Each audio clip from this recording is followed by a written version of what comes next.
Hey, everybody. Fascinating chat today for some of us as we dive into the world of IT, service management, and beyond in the enterprise with Xurrent. Jim, how are you? I'm doing great, Heaven. How about yourself? I'm doing great. Thanks for joining. This is an area that's undergoing a lot of change, and we're going to get into all of that. But before that, maybe introduce yourself. Who is Xurrent? A little bit about the backstory. Sure. Well, my name is Jim Hirschauer, and I actually run product marketing here at Xurrent. People who are not familiar with Xurrent, they may be familiar with the old name of the company. We did rebrand recently. The old name of the company was ForMe, and we've actually been around for probably about 15 years and Wow. have almost 500 customers, mostly in Europe at this point. But recently, we did get a growth equity injection of capital, and with that, we wanted to expand into the U.S. and some other regions of the world. And with that, we decided, hey, let's figure out a name for the company that really represents who we strive to be as this new entity, as this growing, rapidly expanding entity. So the name Xurrent is actually rooted in the word current. Current is used to describe electricity, flows of air, water. It's very dynamic. And that's who we think of ourselves as a company. We are very dynamic. We had 84 production releases in the trailing 12 months. So we're Wow. very rapidly expanding what we do, and we're very dynamic. Now, the X at the front of the word Xurrent, that actually comes from a couple of things. First of all, we're heavily focused on collaboration. So that's what we really do as a company. We enable significant levels of collaboration across the entire enterprise operations team. But we, as a company, we also believe we're in this beautiful sweet spot of three different ways of thinking about software. We're in the sweet spot of easy, advanced, and complete. So if you did a Venn diagram with those three words put together, we'd put ourselves right in the middle where all of those cross. And that's a very rare position for most companies to be in. Most companies can live within two of those three descriptors, but usually not three. So we're in a very fortunate position to actually really enable all three things: easy and advanced and complete at the same time. Excellent. And, talk about the mission as, the company was founded and how it's evolved. What are the key problems you're solving today versus then? Yeah, the company was actually originally founded by folks who had deep experience in some other very large IT service management vendors. And they saw that this cloud native computing thing was becoming really important. So there was really no other products in that cloud native ITSM space at that time. So they decided, let's build a genuinely cloud native IT service management platform. So that's what they did, and our platform uses cloud native services, is built on cloud native services. So it's been that way from day one, and that enables multi-tenancy and enables data to be stored in many different locations around the world. So we have some really great functionality that enables us to operate in countries that have very strict data protection and data privacy laws. Plus, our platform is highly scalable, super fast, really flexible, super reliable. And I mentioned those 84 production releases, those feature releases in the trailing 12 months. In that same trailing 12 months, we achieved 100% uptime of the platform. Wow. So that's like a huge departure from what we see from other, large vendors in this space. So that's, a little bit of the background on the creation of Xurrent and where we sit. That's fascinating. Yeah, we used to brag about five nines availability in telecom, so 100% is pretty good. And how Yeah. else do you stand out in this space? I'm not an analyst expert in ITSM, but there are many companies who go back many decades, a lot of solutions. What's your unique, selling point, as it were? Yeah, I've been fortunate in my career to have worked for many different companies. I've actually worked for, massive financial services companies Mm. on in the IT operations department itself.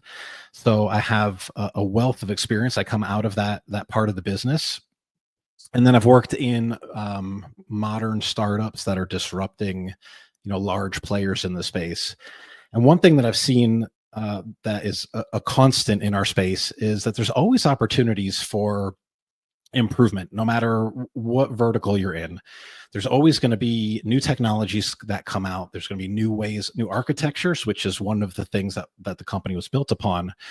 But then there's going to be new technologies that come out, like AI and other things that are coming out that enable just a better overall experience. So when you've started as a newer company, you don't have to drag a whole bunch of baggage behind you, and you get to come into a space that is that has some existing players in that space, and you get to bring innovation with you. So it's a really great position to be in. It's a very unique position to be in, and so we're doing that. We're bringing along lots of features and functionality that make life easy. And some of the benefits would be like, hey, first of all, you don't have to manage the software at all, right? It's all being managed for you, so there's no maintenance overhead. One of the common things that we hear in the marketplace for people who use competing software is that when they want to upgrade their software, it can be a bit fragile because there's typically a lot of customization built into IT service management software. So it's a really bad place to be if you're afraid to upgrade your systems, right? Me coming from IT operations, I'm like, no, we can't not upgrade. You have to upgrade. You have to keep up with the latest security patches. You're risking a tremendous amount if you don't upgrade. But if you're in a place where every time you upgrade, you're afraid it's going to break things for your end customers, that's a terrible position to be in. So, so we've seen that, people, there's a couple of things people love about us. First of all, it's that stability that I already mentioned. When we upgrade, we don't break things. Things work. It's not that we've never released a bug. We're a software company. It happens, but the system stays up and tends to be highly stable for our customers. And then there's also a couple of other things. There's like speed. So one of the other really nice advantages to having a modern architecture is you can be really fast.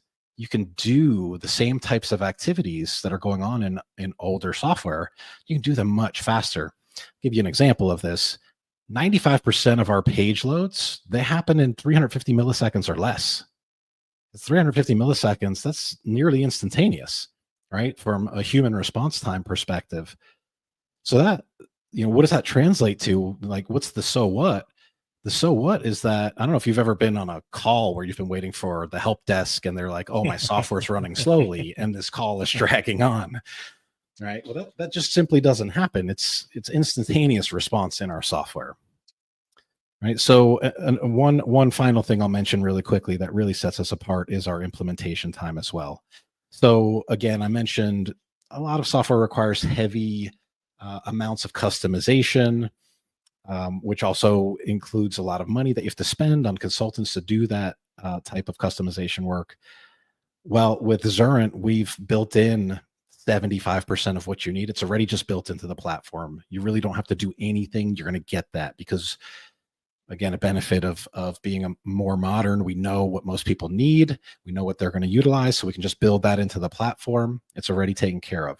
The other 25%, which are small customizations, they get handled via potentially AI doing the work for them.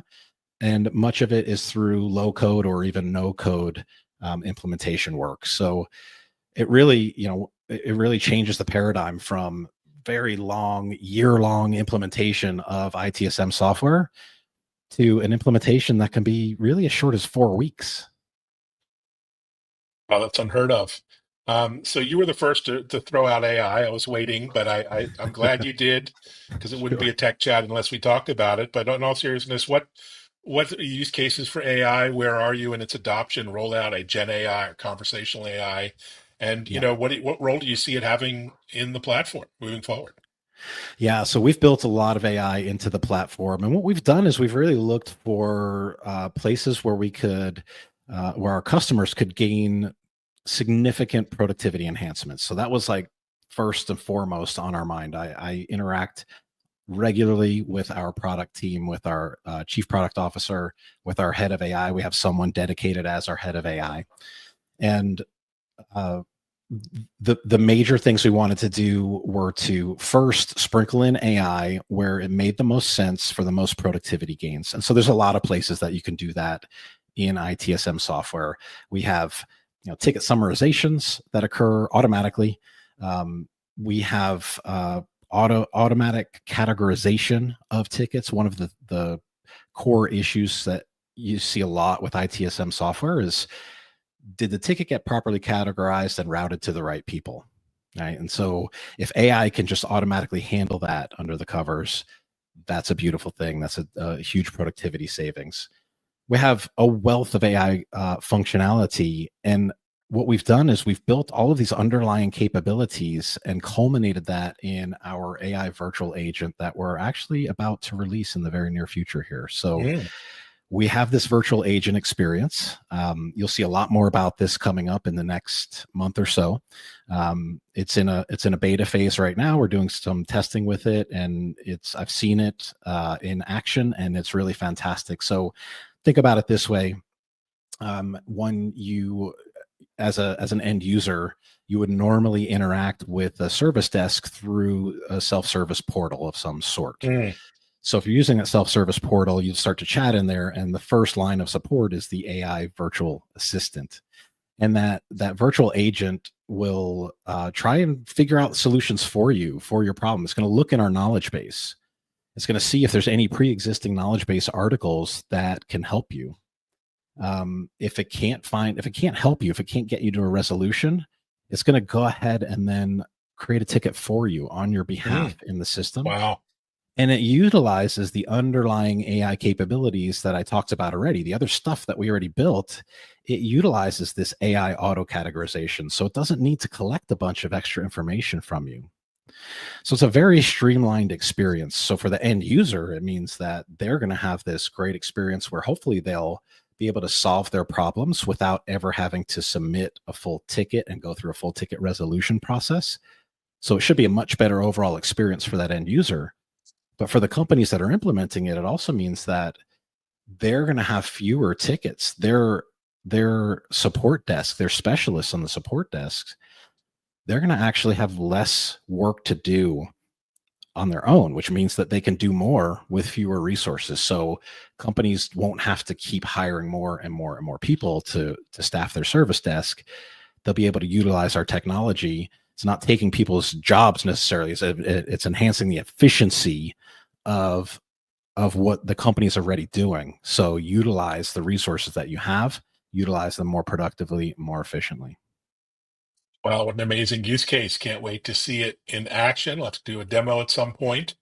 So it looks Sure, like love to. any IT shop in the enterprise could really use your technology. But do you have an ideal sort of customer profile or industry that you're serving? Any success stories you care to call out, or anecdotes, or what have you? Yeah, so we see success really across all domains, but we do Mm, focus on some. So healthcare, financial mm, services, higher education are a few of the verticals where we see tremendous levels of success. One of the things that's really important to our customer base is security. And I want to mention that really quickly because it's very important when we talk about AI, especially. So I did a talk at a conference recently, and it was really about the things that hold back adoption of AI in companies. And there are really three key drivers that are holding companies back. One of those is cost, another is hallucinations, but the most important is the security concerns that people have. We've seen it in the news. We've seen that AI can potentially leak private data. And mm. so that's an absolute no-no. If you think about healthcare and HIPAA requirements, right? You cannot leak private customer data out. And so there's a fear in the overall IT community that, hey, if we implement AI, it could potentially leak our data. And so we've taken precautions around that. One of the really interesting things that we've done is we utilize Amazon's Bedrock environment. So Bedrock Mm. is an implementation of Claude. And the security protocols are basically built in for us at that point. So there's no data used to train the model. We're using pre-trained models, so it doesn't use any of our customers' data at all for training. It is this secure environment where the likelihood of data leaking is almost zero. We can never say it's absolutely zero, right? That's just not the way it works in IT. But it's about as secure as you can get. So it's not storing our private customer information. It doesn't. There's no training involved with private customer data. So it's a highly secure implementation of AI. And what that's translated to for us as a company, I mentioned we have almost 500 customers as a company. We have over 90% that have turned on our AI functionality. That's a huge portion of our customer base.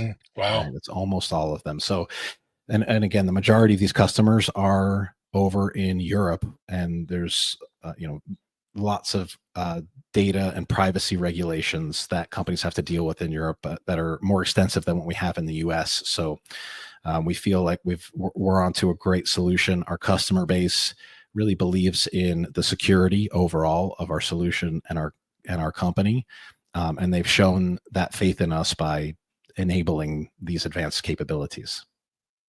Brilliant. Well done. So talk about go to market. You mentioned you have a lot of customers. I assume you work directly with them, but also, the world is changing. You have the hyperscalers and managed service providers and Yeah. outsourcers. I imagine some of them are using your platform as well.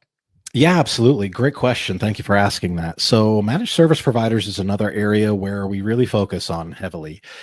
We have a unique capability built into our platform, which is a trust capability. And so, I mentioned we are a cloud native platform.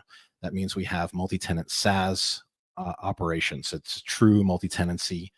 And this trust capability that we have built in, think of it almost like making a connection on LinkedIn. So let's say I'm an MSP and I have my different clients. My different clients can get their own instance of our software. They can use that instance of software, and the trust gets set up as a connection. Both sides agree, yes, I want to be connected. Yes, I want to be connected. That trust is built, and then those two organizations start collaborating instantaneously within our software.